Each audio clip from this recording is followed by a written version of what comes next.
Ang paksa na ating mapag-uusapan ay tungkol sa kasarian ng iglesia. Babae ba talaga ang iglesia o lalaki? Ang iglesia ba ay yung lalaki na ipinanganak ng babae na nasusulat sa Apokalipsis Kapitulo 12, versikulo 5 na ang sabi, "At siya'y nanganak ng isang anak na lalaki na maghahari na may panghampas na bakal sa lahat ng mga bansa. At ang kanyang anak ay inagaw na dinala hanggang sa Diyos at hanggang sa kanyang luklukan." Ang mapapanood muna natin ay bago mamatay si Brother Eli, ay nagbago ng aral na sinasabi na niya ngayon na lalaki na ang iglesia. Panoorin natin. Paglilingkod ng tao sa Diyos, doon sa bagong langit at lupa, magaganap ang isang mahalagang kasalan doon, kung saan ikakasal si Kristo sa iglesia para ang iglesia finally maging sa Diyos, mga anak ng Diyos through Christ. Tingin ka sa akin, ibibigay ko sa iyo ang mga bansa na iyong pinakamana. Tapos, iyong, sa versikulo 9, sila'y iyong babaliin ng isang pamanong bakal. Dudurugin mo sila na parang isang sisidlan ng magpapalayo. Ang talaga palang nakatakdang maghari sa mga bansa na dito sa lupa, ang Panginoon Kristo. Pero meron pang maghaharing kasama niya. Sino yon? Yung ipinanganak ng babae. No? Yung ipinanganak ng babae. Yung iglesia. Ipanganganak ng babae, yung iglesia. At yun ang anak na lalaki, yung iglesia. Kasi ang iglesia po, simbolo siya ng isang lalaking taong lalaki. Ang kanyang ulo si Kristo. Ang iglesia, ang ulo niya si Kristo. Simbolo siya ng isang taong lalaki na ang tawag sa Biblia, taong bago. Sa napanood nating video, may dalawang aral siyang sinabi. Una, yung iglesia ay isang babae na pakakasalan ni Kristo. At ang ikalawa naman ay sinasabi na niya na ang iglesia ay isang lalaki. Siyempre, kung ang ulo ay si Kristo na isang lalaki, dapat ang katawan na iglesia ay isa ring lalaki. Dahil ang nasa kay Kristo na ay isa ng taong bago. Ang sabi sa Efeso, Kapitulo 2, versikulo 15, na inalis ang pagkakaalit sa pamamagitan ng kanyang laman, kahit kautusan na may mga batas at ang palatuntunan, upang sa dalawa ay lalangin sa kanyang sarili ang isang taong bago, sa ganito'y ginagawa ang kapayapaan. At sabi naman sa English version ay, having abolished in his flesh the enmity, even the law of commandments contained in ordinances, for to make in himself of twain one new man, so making peace. May binanggit na salitang new man, kaya ang conclusion ni Soriano na ang iglesia ay isang lalaki. Pero ang tanong, sarili ba niyang aral o may kinopyahan si Soriano? Si Brother Willie Santiago ay may aral na ganito at na-broadcast noong January 17, 2017. Panoorin natin.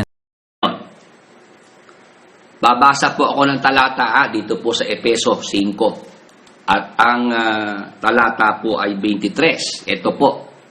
Sapagkat ang lalaki ay pangulo ng kanyang asawa, gaya naman ni Kristo na pangulo ng iglesia, na siya rin ang tagapagligtas ng katawan. Ayan, ito po yung isang talata na ginagamit din po ni Ingkong para kanyang ituro sa mga tao na mag-asawa po si Kristo at ang iglesia. Paano po ginagawa ni Ingkong? Sapagkat ang lalaki ay pangulo ng kanyang asawa. Yan, hindi kang lalaki, pangulo ng kanyang asawa. Gaya naman ni Kristo na pangulo ng iglesia. Yan, kaya ang lalaki, dapat maging pangulo ng kanyang asawa. Sapagkat si Kristo, pangulo ng iglesia na kanyang asawa. Ayun, dagdag lang po ni Ingkong yun. Yung mga fanatics, dagdag lang ni Ingkong yun. Wala naman nakasulat na yung iglesia, asawa ni Kristo. Sapagkat ang lalaki ay pangulo ng kanyang asawa, gaya naman ni Kristo na asawa ng iglesia. Ganun ho ba nakasulat? Ayan, yung mga nakikinig, si Ingkong, yung mga fanatics niya, yun ho ba yung pagkakabanggit. Ang lalaki, pangulo ng kanyang asawa, gaya naman ni Kristo na asawa ng iglesia. Hindi naman po yung nakasulat eh. Ang lalaki, pangulo ng kanyang asawa, gaya naman ni Kristo na pangulo ng iglesia. Ano po pinag-uusapan dito? Yung pagiging pangulo. Ayan.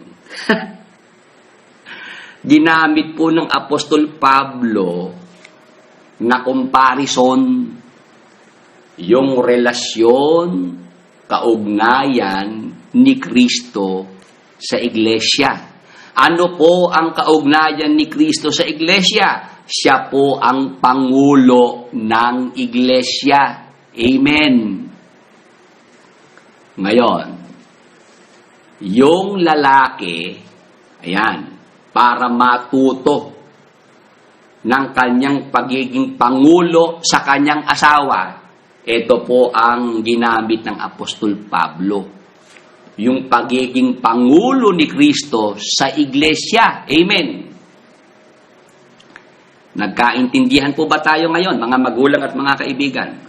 Yan, bago po tayo pumasok sa alas 12. Yan, bago tayo matapos. Ito po yung sinasabi ko na pagkakamali ni Ingkong. Yung kanyang konklusyon na si Kristo at ang iglesia mag-asawa. Si Apostol Pablo, para maturuan niya yung mga lalaking may asawa tungkol sa pagiging pangulo nila sa kanilang asawa, ito ang kanyang ginamit. Yung pagiging pangulo ni Kristo sa iglesia. Ayan, dapat ang lalaking may asawa, siya ang pangulo ng kanyang asawang babae. Ang tutularan niya, yung pagiging pangulo ni Kristo sa iglesia, hindi po sa pagiging mag-asawa ni Kristo at ng iglesia. May sense rito ang sinasabi ni Brother Willie. Hindi porke napangulo si Kristo na ang kanyang pinangunguluhan ay asawa na agad. Dahil ang pangulo ni Kristo ay ang Ama. Ibig bang sabihin na mag-asawa ang Ama at si Kristo? Medyo wala sa logic. Ituloy natin ang video. Yan, dyan po sumablay si Ingkong, ang inyong the only sensible preacher. Dyan sablay. Ayan ang dapat nating maintindihan. O, kahit yung kuya, wala naman siyang magagawa para sakluluhan ngayon si Ingkong. Dito po sa sablay na turo niya. Ano ba naman ang alam nung bonjing, nung kuya? Hindi nga nagbabasa ng Bible yan eh. Yan. Ang gusto niya ni Madibela. Ayan. Ang gusto niya ni yung mga usapang showbiz, politics. Yan ang kanyang madaling araw pa lang nagpo-programa na. Akala ko naman pang-relihiyon yung programa niya. Puro lang naman mga usaping politika ang kanyang gustong pinag-uusapan. Ayan. Tingnan nyo mga magulang at mga kaibigan. Yung sinabi ko, yung pangako ko na mapapamalian natin yung turo ni Ingkong na mag-asawa si Kristo at ang iglesia. Napamalian na po ba? Napamalian na po ba? Ayan, yung mga fanatics. Ayan, simpleng talata po. Binasa lang ho natin. Ako ho ba'y nagbigay ng konklusyon? Si Ingkong ang may konklusyon. Ano kanyang maling konklusyon? Mag-asawa si Kristo at ang iglesia. Ayan. Yun ang maling konklusyon. Dito po sa ating binasa, ang lalaki, pangulo ng kanyang asawa, gaya naman ni Kristo na pangulo ng iglesia. Ano ba pinag-uusapan dito? Yung relasyong mag-asawa, si Kristo at ang iglesia? Wala naman hong ganun eh. Hindi naman ho mababasa sa Biblia na si Kristo at ang iglesia ay mag-asawa. Si Kristo yung lalaki at yung iglesia ay babae. Ngayon, bakit ho tayo tutol? Diyan sa maling turo ni Ingkong na mag-asawa si Kristo at ang iglesia. Na si Kristo yung lalaki at yung iglesia ang babae. O bakit? Ano po ba ang iglesia?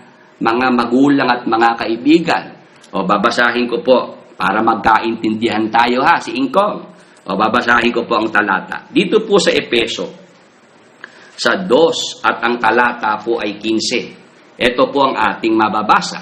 Na inalis ang pagkakaalit sa pamamagitan ng kanyang laman, kahit kautusan na may mga batas at ang palatuntunan, upang sa dalawa ay lalangin sa kanyang sarili ang isang taong bago. Sa ganito'y ginagawa ang kapayapaan. Ngayon, dito po sa ating binasang talata, mga magulang at mga kaibigan, sa Tagalog, may binabanggit po rito na isang taong bago.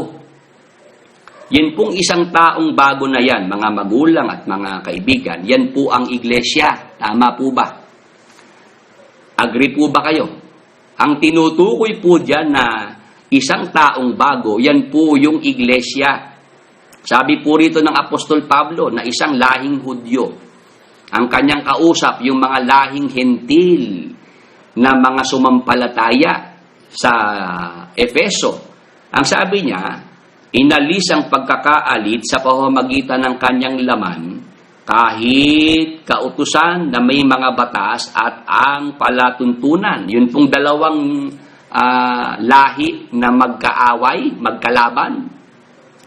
Yun pong lahing Hudyo at lahing Hentil. Ngayon, nang sila po ay kapwa sumampalataya na sa Panginoong Hesukristo, lahing Hudyo, lahing Hentil, ano po nangyari? Upang sa dalawa, lalangin sa kanyang sarili ang isang taong bago. Sa ganito'y ginagawa ang kapayapaan. Yung iglesia po, mga magulang at mga kaibigan, binubuo po ng mga sumasampalatayang lahing Hudyo at lahing Hentil. Ang tawag po ng Apostol Pablo, isang taong bago. Tama po. Ngayon, sa English, puntahan natin sa King James Version, yung Ephesians 2:15, yung isang taong bago po rito sa Tagalog. Sa King James, ano po ba ang ating mababasa? O ilagay natin yung King James Version. Having abolished in his flesh the enmity, even the law of commandments contained in ordinances, for to make in himself of twain one new man, so making peace. Mga magulang at mga kaibigan, yung iglesia po, isang taong bago. Ano po ang tawag dyan sa King James Version? One new man. Pag sinabing man, babae po ba yan?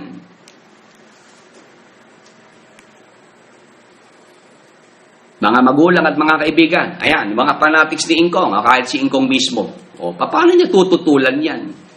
Yung iglesia, tinatawag po na isang taong bago, one new man. Di lalaki pala ang iglesia. Ha! Paano naging asawang babae? Ingkong, sabi ko sa iyo magbasa ka uli ng Biblia. Hindi ka na kasi nagbabasa ng Bible Inaasahan mo na lang yung mga nasa computer. Pagka ikaw ay nag-Bible Expo, hinihintay mo na lang kung ano ipipid ng mga nasa computer. Kaya, ayan ang nangyayari. Nagkakandaligaw-ligaw na ang inyong mga katuruan dyan. Yan. Ang iglesia po sa Biblia, hindi babae yan. Yan po ay lalaki. Bakit? Basa, Kolosas 1:18. Siya ang ulo ng katawan sa makatwid bagay ng iglesia. 1:18 po ng Kolosas. Sino po ang ulo?